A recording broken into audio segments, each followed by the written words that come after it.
La semana pasada aprendíamos que servir a Dios es adorarlo, amándolo con todo lo que somos, obedeciéndolo y disfrutando de Él mientras lo representamos en la tierra, sirviendo a otros. Y comenzamos a servir a partir de nuestra iglesia local, con los talentos que Él nos ha dado. Por lo tanto, aprendíamos que debes recordar cada día que fuiste creado para adorar a Dios y servir a Dios nuestro Rey, no a los ídolos de la cultura que nos rodea. Pero, aunque fuimos creados para adorar y servir a Dios, no podemos hacerlo de forma natural por causa de la caída del ser humano. Así, miren, bien parecido como naturalmente a la gran mayoría de ustedes no les salía hacer los nudos ni quizás con las dos manos. A mí yo no hubiera podido hacerlo naturalmente ni con las dos manos. Así nosotros de manera natural no podemos servir a Dios por causa de la caída. Por causa del pecado no podemos servir a Dios con amor fiel, con obediencia y confianza a Él. Por el pecado no podemos representar a Dios como siervos. Al contrario, nos convertimos en siervos y representantes de ídolos que hemos levantado en nuestra vida. Entonces surge la pregunta: ¿cómo podemos servir a Dios en un mundo caído? Y la respuesta a esta pregunta es de aquello que los quiero también convencer en esta noche. Y es que solo puedes servir a Dios en un mundo caído consciente de que tu pecado hace que falles en ser fiel representante de Él. Y por lo tanto, necesitas que te represente el perfecto siervo de Dios, Jesucristo. Y quiero convencerlos de esto por medio de las partes del sermón de esta noche. En la primera parte vamos a aprender que el ser humano desde la caída ha fallado en representar y servir a Dios fielmente. Y en la segunda aprenderemos que Dios prometió a su siervo para que en él podamos servirle con amor fiel, obediencia y confianza, de manera que solo en Jesucristo podemos servir lealmente a Dios en el mundo caído. Lo primero que vamos a ver en esta noche es que el ser humano ha fallado en representar a Dios y servirle con fidelidad. No solo ustedes, todos acá hemos fallado en representar a Dios y servirle con fidelidad. Como aprendimos la semana pasada, Dios como Rey soberano creó su reino. Toda la creación la hizo Él y lo hizo bueno de gran manera.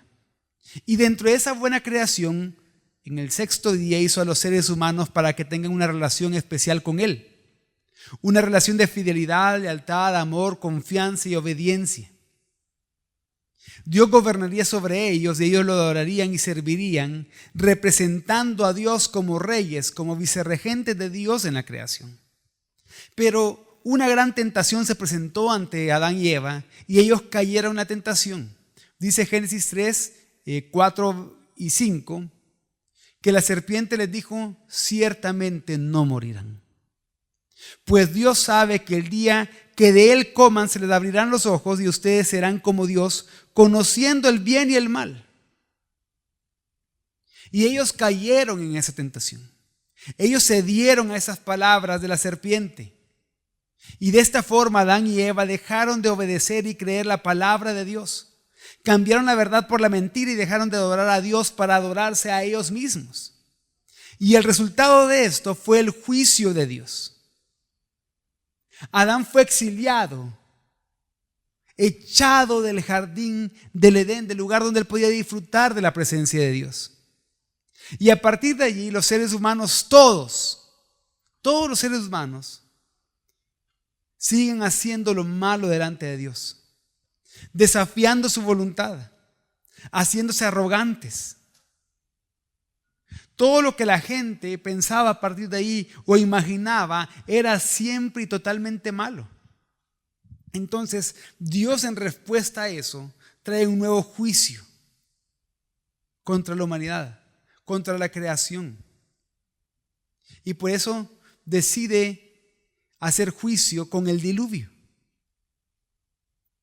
Pero en medio de ese juicio, Él muestra gracia con una familia, con Noé y con su familia. Y luego de hacer un nuevo comienzo después del diluvio con Noé y su familia, vemos que al igual que Adán antes de él, Noé falló en representar a Dios porque él pecó. Tanto así que Dios tuvo que hacer un pacto con la creación, o ratificar el pacto que había hecho con la creación anteriormente, diciendo de que él ha visto que el corazón del hombre no va a cambiar. El diluvio no cambió el corazón del hombre. Por lo tanto, él dijo que no iba a volver a destruir la tierra con el diluvio, sino que siempre iba a haber sol y luna y siempre iban a haber cosechas. Pero vemos que Noé y sus hijos pecaron. Los hijos de ellos pecaron, desobedecieron y volvieron a desafiar a Dios. De ahí, otras generaciones después de Noé, descendientes de Noé, volvieron a desobedecer y volvieron a desafiar a Dios, ahora en Babel.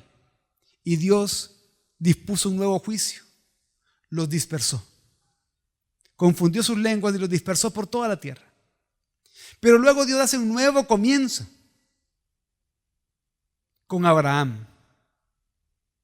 Dios restauraría la creación y la humanidad arruinada por el orgullo y la rebelión, usando a Abraham y a su familia como un proyecto piloto para todas las naciones que se habían dispersado antes en Babel. Dios hace un pacto con Abraham, luego con el hijo de él, Isaac, después con el nieto de Abraham, Jacob. Y de este último, de Jacob, se formaría Israel, aquella nación que descendería de Abraham y por medio de la cual se tendría que bendecir a todas las demás naciones. Israel como nación estaba llamada a ser luz para el mundo. Dios los saca de Egipto para que Israel como nación les sirviera y los adorara. Dios hizo un pacto con ellos. Les dio su ley y en el pacto Dios estipuló que ellos serían bendecidos si eran obedientes, pero que serían malditos si desobedecían. Y el pueblo de Israel no mantuvo el pacto con Dios. Fallaron una y otra vez, desobedecieron una y otra vez, adoraron ídolos una y otra vez.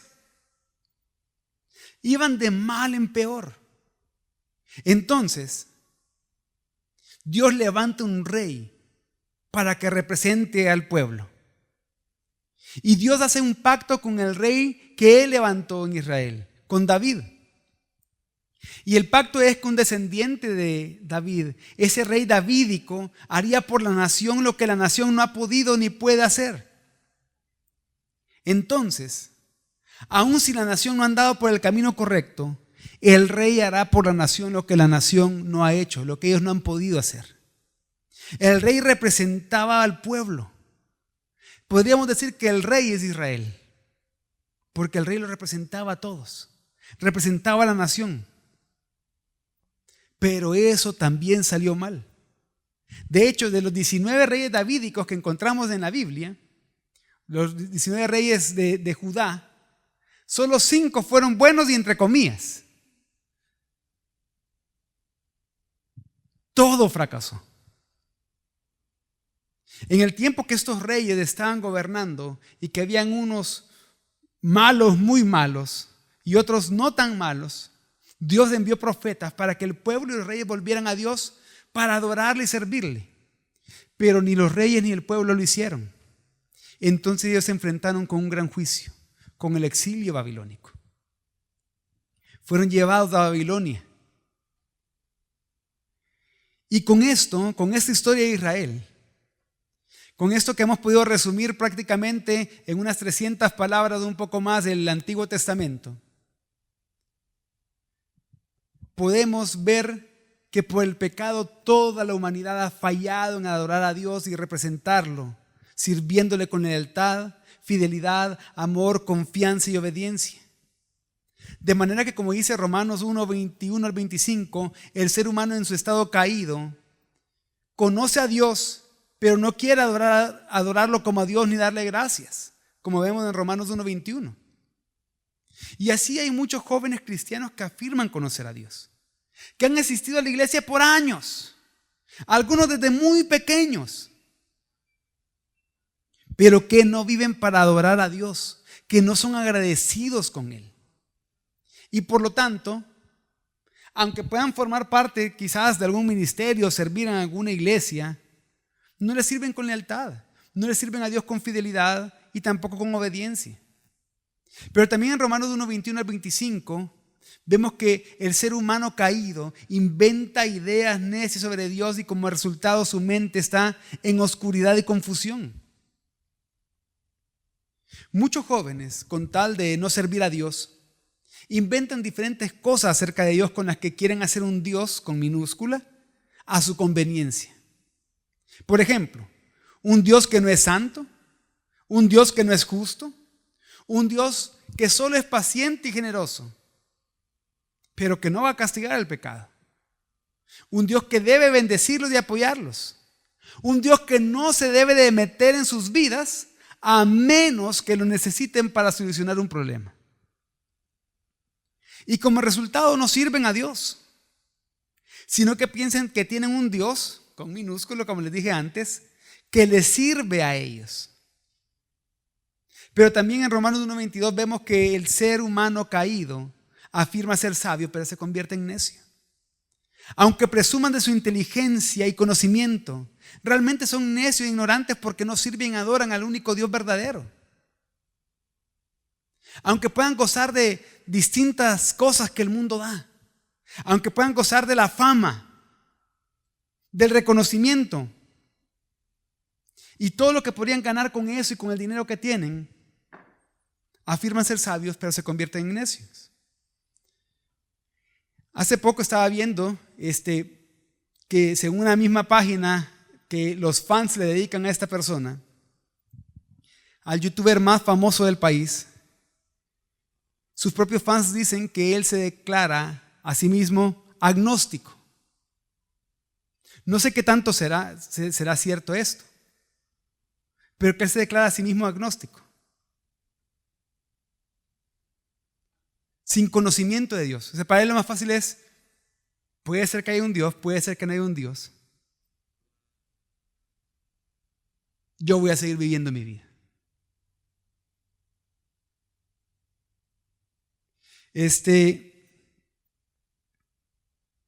También en Romanos 1:23 vemos que en lugar de adorar a Dios, el ser humano caído, al Dios inmortal y glorioso, rinde culto a ídolos que ellos mismos se hacen. No sirven a Dios sino a los ídolos, que al final esos ídolos es para servirse a ellos mismos, como los que, si se recuerdan la semana pasada que hicimos una pregunta, muchos dijeron que sus ídolos es la ropa, la música, la moda, la imagen, ellos mismos, su trabajo, la fama, los estudios. Y por último, el ser humano caído, dice Romanos 1:25, que cambia la verdad de Dios por una mentira. Y así adora y sirve a las cosas que Dios creó, pero no al Creador mismo. La historia de Israel desde su inicio realmente no es tan diferente a nuestra historia. Porque todos nosotros nacimos siendo pecadores y todos seguimos siendo tentados y cayendo en las mismas tentaciones que muchas veces, aunque tengamos la conciencia que tenemos que servir a Dios, pero el seguir nuestro propio pecado nos impide servir con lealtad, fidelidad, amor, confianza y obediencia. Pero así como para Israel no todo estaba perdido, tampoco para nosotros. Porque en el momento más oscuro y bajo de la historia de Israel, Dios recordó una gran promesa a ellos. Dios prometió a su siervo para que nos represente y podamos ser sus siervos. Y para poder hablar de esta extraordinaria promesa, debemos de ir al libro del profeta Isaías, el cual da un mensaje claro. El mensaje que da el profeta Isaías, sobre todo en sus primeros o en la primera mitad del libro, es que los hijos de Israel han fracasado en su llamado de ser siervos santos de Dios. Y es por eso que si el pueblo del Señor quiere servirle a Dios en santidad, porque ese Dios es santo, tienen que ser limpiados de sus pecados y confiar en Dios. Así la mayor parte de Isaías, en los capítulos del 1 al 39, enfatiza el fracaso del pueblo, incluso bajo buenos reyes como Ezequías, que al final terminó haciendo algo no tan agradable delante de Dios. Y entonces por ese fracaso del pueblo se narra el juicio de Dios que vendría en contra de Jerusalén. Pero aún en medio de esos anuncios de juicio, también Isaías en estos capítulos del 1 al 39 profetiza la gracia de Dios en la restauración futura de Jerusalén por medio del Mesías prometido, de un hijo justo de David, de un renuevo de David que vendría para rescatarlos. Y entonces, en la segunda parte, Isaías dice que la esperanza, la gracia y la restauración de los capítulos 40 en adelante, que la esperanza, gracia y restauración prometidas en la primera mitad se lograrían a través de un personaje al que se le llama en Isaías el siervo del Señor. Y a través de 4 cantos, de 4 poemas llamados los cantos del siervo, Isaías comunica los diferentes aspectos de la identidad de este siervo del Señor que rescataría a su pueblo. La primera canción la encontramos en Isaías 42 del 1 al 9. Pero esta primera canción comienza diciendo, en Isaías 42:1, este es mi siervo, a quien yo sostengo, mi escogido, en quien mi alma se complace. He puesto mi espíritu sobre él. Él traerá justicia a las naciones. Y esta canción que está en Isaías 42, 1 al 9, y lo repito para los que estén tomando nota, después si quieren lo pueden ir a buscar y leer todo el canto, ese primer canto del siervo completo. Pero esta primera canción nos dice que emergiendo de las cenizas del exilio babilónico, iba a venir un siervo del Señor, que iba a estar lleno del Espíritu Santo y que iba a establecer su reino de justicia. Y que este siervo no solo iba a ser la esperanza de Israel, sino la esperanza para todas las naciones. Y que él haría lo que muchos gobernantes de Israel no hicieron: gobernar con justicia. Y así pasamos a la segunda canción. La segunda canción la encontramos en Isaías 49, del 1 al 7. Y dice en una parte, en Isaías 49, 5 al 6, dice: y ahora dice el Señor, el que me formó desde el seno materno para ser su siervo, para hacer que Jacob vuelva a él y que Israel se reúna con él. Porque honrado soy a los ojos del Señor y mi Dios ha sido mi fortaleza. Dice él: poca cosa es que tú seas mi siervo para levantar las tribus de Jacob y para restaurar a los que quedaron de Israel. También te haré luz de las naciones para que mi salvación alcance hasta los confines de la tierra. Así en esta segunda canción, lo que se resalta es que la misión del siervo es ser como un profeta que va a hacer volver a Israel a servirle al Señor y adorar al Señor. Pero dice que el siervo es demasiado grande, demasiado glorioso para solo hacer salvación para Jacob, para Israel. A eso se refiere con Jacob. Que es tan grande que su salvación iba a alcanzar a todas las naciones. Pero algo que también nos dice o nos comienza a anunciar esta segunda canción es que ese siervo, que la palabra de ese siervo como profeta, así como la de los otros profetas, sería rechazada. Y con eso entramos al tercer cántico del siervo que está en Isaías 50, del 4 al 9. Y acá lo que se enfatiza es que el siervo demuestra la fidelidad y la obediencia al Señor. Resalta la fidelidad y la obediencia del siervo al Señor. Como leemos en Isaías 50, 4 y 5, que dice: el Señor Dios me ha dado lengua de discípulo para que yo sepa sostener con una palabra al fatigado. Mañana tras mañana me despierta. Despierte mi oído para escuchar como los discípulos. El Señor Dios me ha abierto el oído y no fui desobediente ni me volví atrás. Y acá lo que vemos en esta parte de la canción, que es un poco más larga, es que la obediencia del siervo, que él es obediente como un discípulo con su Señor. Y entonces esa obediencia del siervo contrasta directamente con la desobediencia continua de Israel. Lo que vemos acá es que el siervo es perfectamente obediente y su perfección es mostrada por una boca instruida por Dios, por oídos atentos a la enseñanza de Dios, porque no hay rebelión en él. Pero esa obediencia perfecta del siervo va a hacer que lo rechacen y que lo rechacen cada vez más. Y entonces vemos que de la canción 2, en la que el siervo va a ser despreciado sus palabras, Ahora vemos en la canción 3 de que el siervo es agredido físicamente. En una parte de la canción comienzan a decir que le comienzan a golpear el rostro, que le escupen en la cara, que toman su barba y se la arrancan a la fuerza. Pero aún así dice que el siervo va a soportar todo eso, porque el Santo de Israel, Dios, lo está sosteniendo. De esta manera el siervo va a hacer todo lo que Israel no fue, y va a hacer todo lo que Israel no pudo hacer. Obedecerá perfectamente al Santo Dios de Israel. Y así vamos al último, al cuarto canto del siervo, que está en Isaías 52:13 a 53:12. Es el más largo y quizás el más conocido. Y deja muy claro en este cuarto canto que la victoria del siervo se va a lograr mediante el sufrimiento.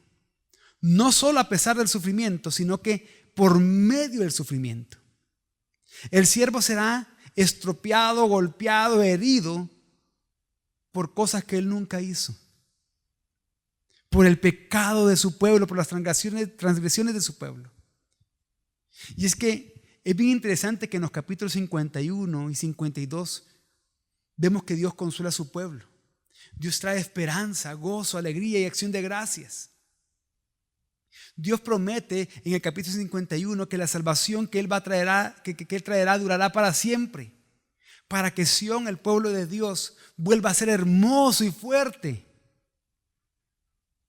Pero en este cuarto canto del siervo queda claro que esa salvación que será para siempre solo se logrará por el sufrimiento sustitutivo y la muerte del siervo. Es decir, porque el siervo va a sufrir en lugar del pueblo y va a morir en lugar del pueblo. Por eso dice Isaías 53:6 y el 10 y el 11. Dice: todos nosotros nos hemos extraviado como ovejas. Hemos dejado los caminos de Dios para seguir los nuestros. Sin embargo, el Señor puso sobre él los pecados de todos nosotros.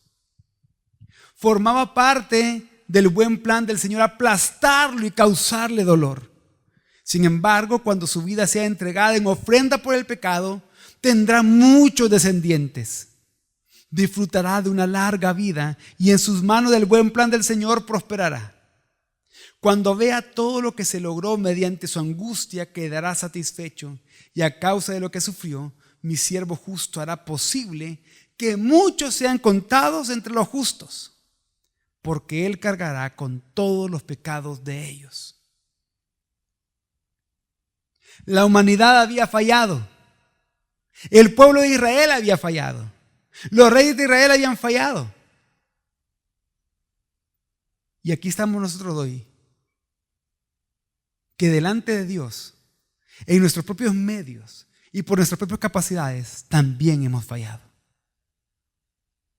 Y ante la incapacidad de la humanidad de adorar y servir a Dios representándolo fielmente, Dios levantó a un siervo, quien en primer lugar representa fielmente a Dios, siendo lleno del Espíritu y gobernando con justicia. Cuando vamos al Nuevo Testamento, en Mateo 12, 18 y 21, se cita la primera canción del siervo. Y el punto que señala Mateo es que el ministerio de Jesús estaba cumpliendo la primera canción. Jesús fue lleno del Espíritu Santo y Él en su ministerio estaba inaugurando su reino justo. Pero este siervo que Dios levantó también representa fielmente a Dios, hablando con autoridad para que el pueblo se arrepienta.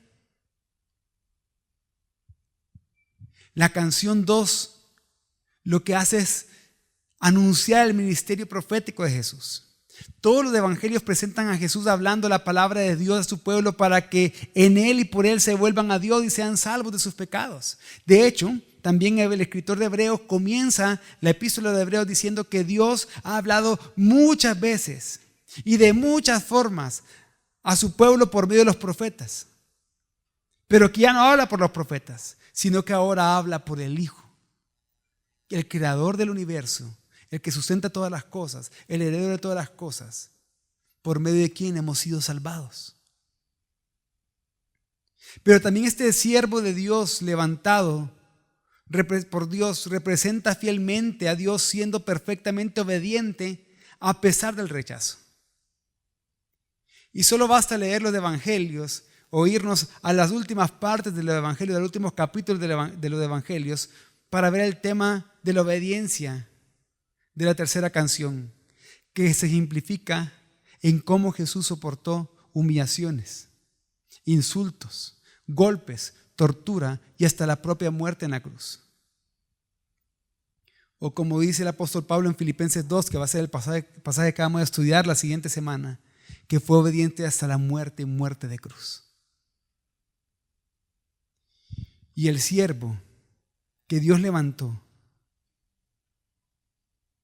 también representa a Dios.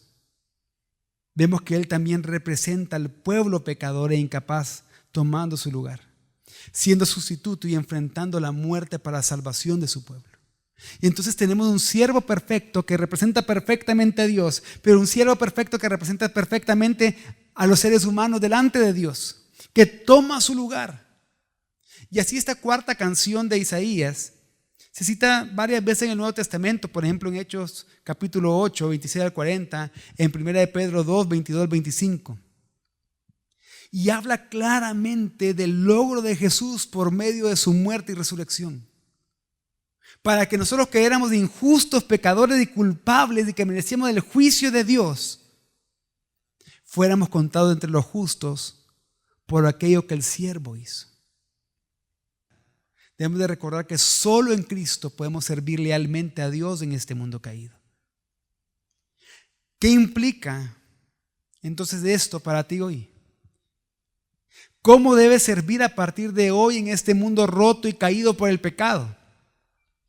En primer lugar, debes servir a Dios con una mente transformada por su palabra. Y es que tienes que reconocer que hay una lucha de cosmovisiones en tu mente. Hay una lucha constante entre la cosmovisión de Dios y la del mundo. Y es lógico que haya esa lucha. ¿Por qué? Porque nosotros no nacimos siendo cristianos. No nacimos con una cosmovisión cristiana. Todos nacemos siendo pecadores, separados de Dios, enemigos de Él. Todos nacemos con una tendencia natural a que la cosmovisión del mundo sea más fácilmente aceptada e impregnada en nuestra mente.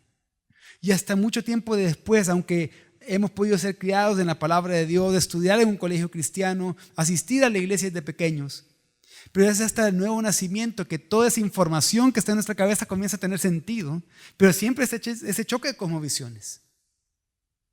Por ese choque de cosmovisiones que hay en tu mente, hace que muchas veces quieras servir a Dios con una mentalidad mundana y carnal. Aunque sabes que tienes que servir a Dios, pero lo quieres hacer con motivaciones incorrectas, pensando en el servicio como cualquier otra cosa que haces, como que fuera un trabajo, como que fuera las tareas que haces para tus estudios en la U. O pensando que tienes que ser tomado en cuenta por tu conocimiento o por tus talentos sobresalientes, que porque eres el mejor te tienen que poner a servir. Es más, ya no debería predicar el pastor David, yo debería predicar en vez de él mejor, porque sé más que él. Pensando que debes ser tomado en cuenta por tu conocimiento sobre esos talentos, y que eso te hace indispensable, porque contigo siempre que sirves las cosas salen mejor. Es una manera carnal y mundana de pensar.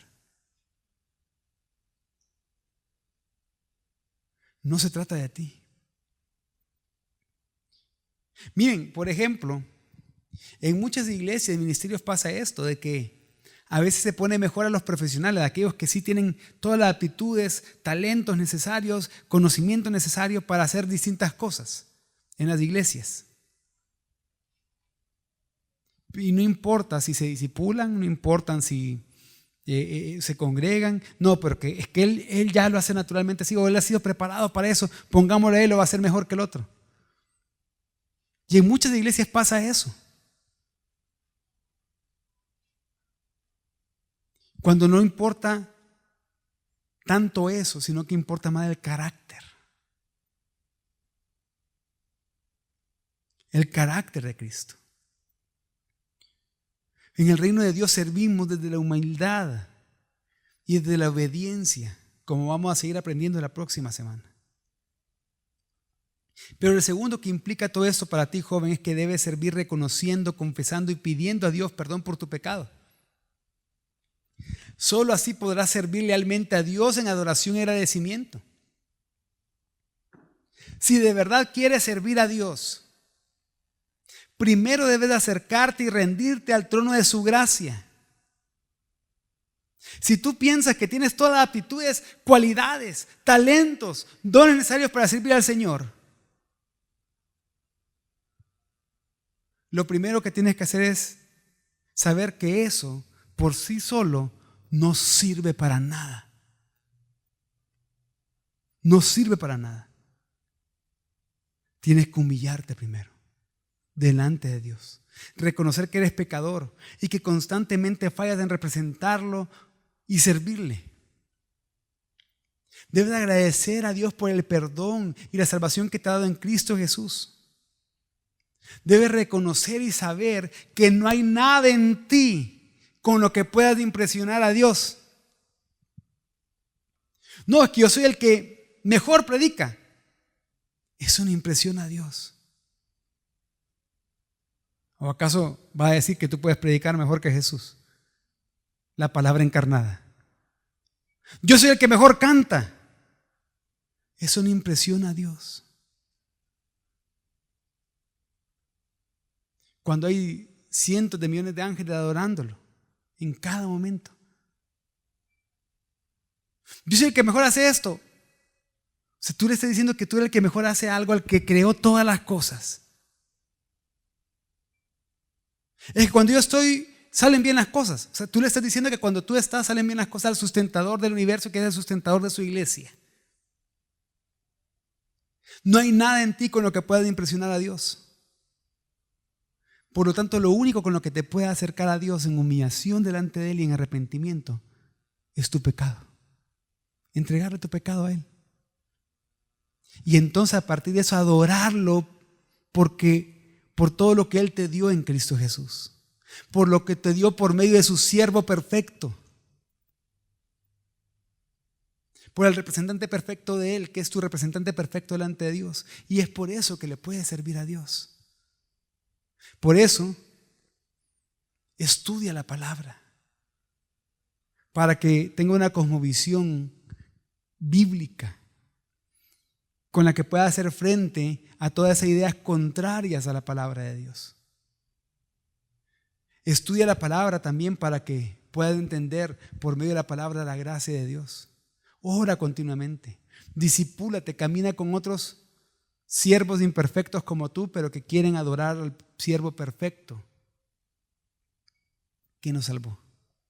Y es por eso, jóvenes, recuerden que solo puedes servir a Dios en un mundo caído, consciente de que tu pecado hace que falles en ser fiel representante de Él y por lo tanto necesitas que te represente el perfecto siervo de Dios, Jesucristo.